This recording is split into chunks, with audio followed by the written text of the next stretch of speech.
Hey guys, welcome to another one of my videos, and today we're going to go over enemy versus TSM in week number 8. In this video we're going to demonstrate the importance of having an early game comp and trying to do things with it objectively with Gold Furies and Towers and how it can lead to a win. Whereas we look at TSM's lineup here, they're very late game oriented with Aphrodite and Kali specifically, and they have a lot of control with the Sobek Capri. So let's go ahead and get into it.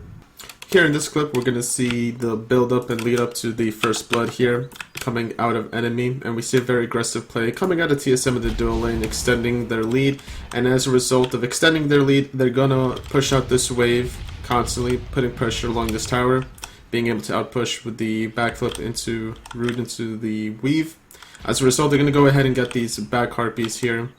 And as they're rotating, what I wanted to point out was enemy was able to out-rotate the mid laners here from TSM, even though the TSM did have an advantage earlier, and I will rewind it after this clip just to show you why the Hun Bats and the Agni was able to out-rotate the Kali and Aphrodite.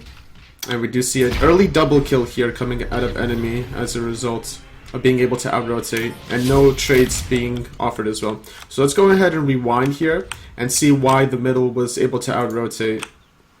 We do see a lot of pressure coming out of TSM here between Kali and Aphrodite, getting a lot of poke damage onto the Agni with their damage over time. And now what TSM did here, which was interesting, was they try to go for a kill here onto the Agni, looking for that kind of a play.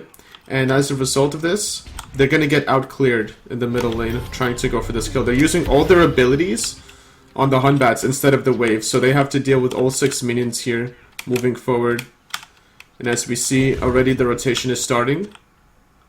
Enemy is able to out-rotate. They do have a 3 archer advantage, and this is why enemy was able to out-rotate TSM in the middle lane and help out the dual lane and get those 2 kills early on. Here is a nice little play coming out of enemy after the successful gank in the dual lane here from Sol Machine's Athena ulti, being able to secure a kill onto Snoopy and pressuring Bickham here. They were able to rotate to this blue buff and steal it for the second time moving forward. Now Bickham is going to try to make a play here with his ultimate, giving him back a lot of mana, and with Odin's jump here, this is a good target to go on to Pain to Beyond. They do get a kill, but with the perfect rotation here coming out of the Agni and the Hun Bats, they were able to successfully get a return kill and get the blue buff here onto Salt Machine, trading 1 for 1, slowly but surely building their lead moving forward. Here in this clip, we're going to see more aggressiveness coming out of enemy. It was pinged out here that the blue buff is respawning from TSM side. As enemy does rotate over, we're going to see TSM kind of group up towards the Gold Fury here. And as a response to this grouping up here, Athena's going to go ahead and ulti, trying to make sure that they don't confirm this. And they're going to look for a very aggressive play here in the middle lane. With a beautiful taunt there into an Agni bomb stun, they're able to successfully get 2 kills here. They're going to kill off the Bush, and they're going to kill off Ionic here as his ultimate's already down. Trading 2 for 1 for Pain to Beyond, as they're continuing putting pressure into the middle tower there. The Gar's getting whooped, dead. Unfortunately wasn't able to kill his target while still alive. That would have gained him all the health back, and that would have turned the fight around really heavily. And yet again, enemy slowly but surely building up their advantage. Another grouping up here from enemy, being able to spot out TSM coming around the corner here. Garz is going to blink in, but little does he know it just is right here around the corner as well. Going to be able to initiate, get a beautiful ultimate there onto Ionic and the Bush. Both of them taking a spill. Well, the ultimates of Aphrodite and Capri still doesn't matter. They're able to successfully get a 2 for nothing here. But the later this goes on, they're going to need to eventually transition these little advantages and wins to objectives such as the Gold Fury or Towers. But so far, at the 12, almost 13-minute mark, enemy hasn't been able to push down a very important objective. And we'll see how that plays a big factor later on in this game. Here in this clip, enemy is going to go ahead and start off the Gold Fury, trying to bait out TSM and trying to keep winning these team fights. But there's 2 important factors that makes TSM allow them to win this fight. The first one was right here when the Bush does get saved from Ionic's ultimate, allowing him to sustain the rest of his team a little bit longer. And we do see the Kali doing a lot of damage there onto Vicium. And the kiting there from the Guards was very important into the team fight. Bush does take a spill there to adjust and the Freya ultimate. However, once the Guards comes back into this team fight moving forward there, as right now it's a 1 for 1 exchange. Kali being able to do a lot of damage to everybody.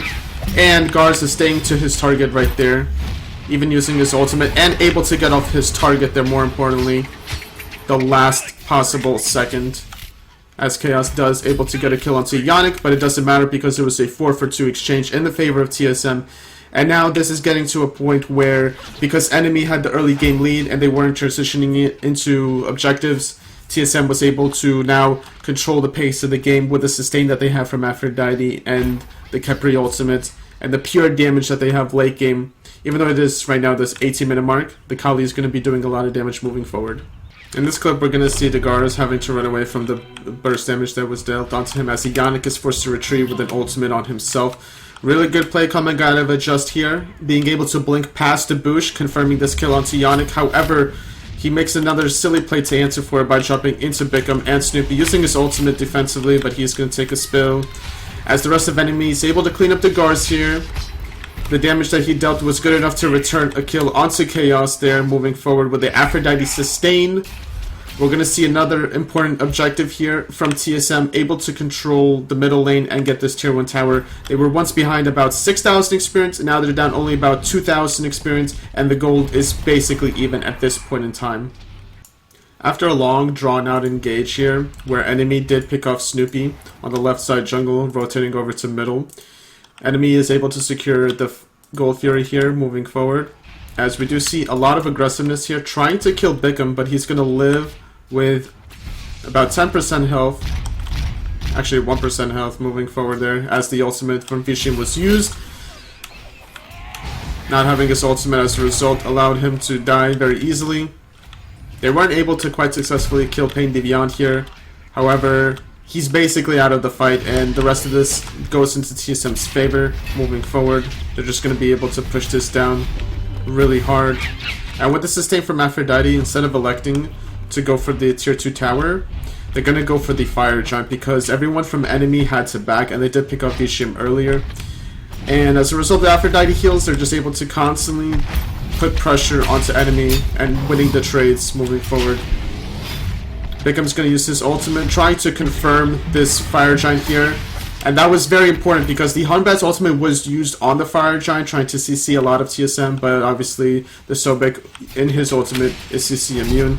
And as a result, TSM is going to be able to get more kills, sustain a little bit longer, trading Yannick here in the back. But they do get 2 members on the Athena and the Agni. So, very favorable here, and as a result, they're going to be able to get more objective control and push down these towers. As TSM is now, you see the graph here, pulled it even, despite being about 6,000 experience behind at one point in the game. Now it's about the 28-minute mark, and this is the point in time where TSM's composition of late game between Kali and Aphrodite start to take shape and form. We're going to see the first Phoenix push here coming out of TSM, and with the Fire Giant buff and the late game sustain coming out of Aphrodite, using the ultimate onto Bickham, doesn't matter, not even necessary there from Yannick, but either way, the sustain from TSM is too strong for enemy to handle, as they're able to pick off the Hunbats earlier on, and they do pick off the Odin, getting the left side Phoenix, transitioning over to the middle side Phoenix yet again, and they can keep this fight going as long as they want to with the sustain. It's just too much for enemy to handle. Getting 2 Phoenixes here during the Fire Giant push, 31-minute mark, TSM is able to control the rest of the game as a result of their late game team composition. So TSM is able to get this Fire Giant here around the 32-minute mark without much control here coming out of enemy. They're just going to go ahead and let it go and disengage. Their Titan's taken a lot of damage during this team fight as it progresses, as the Athena was able to back and defend. They do pick off the Odin that was trying to steal the Fire Giant there. And the late game team composition yet again, the control that TSM had this game with the Sobek, with the Capri, and the sustain coming out of the Aphrodite, and the get out of jail free card that the ultimate from the Capri brings to them, as well as the Kali. It was just so good at this stage of the game. After the 20-minute mark, 25-minute mark, if you don't have about a 6 to 10,000 experience lead, and similar to gold, it's not very easy to hold off in the late game, and as a result, we do see TSM doing TSM things with their composition that they like to run so heavily with the late game oriented. And Enemy was close to winning this game, but just not quite there and able to secure any objectives of Gold Fury or towers that were very necessary with their early game team composition. I hope you guys liked this video. Please be sure to like and subscribe if you did, and I'll catch you guys on my stream and more YouTube videos to come in the future. Thank you.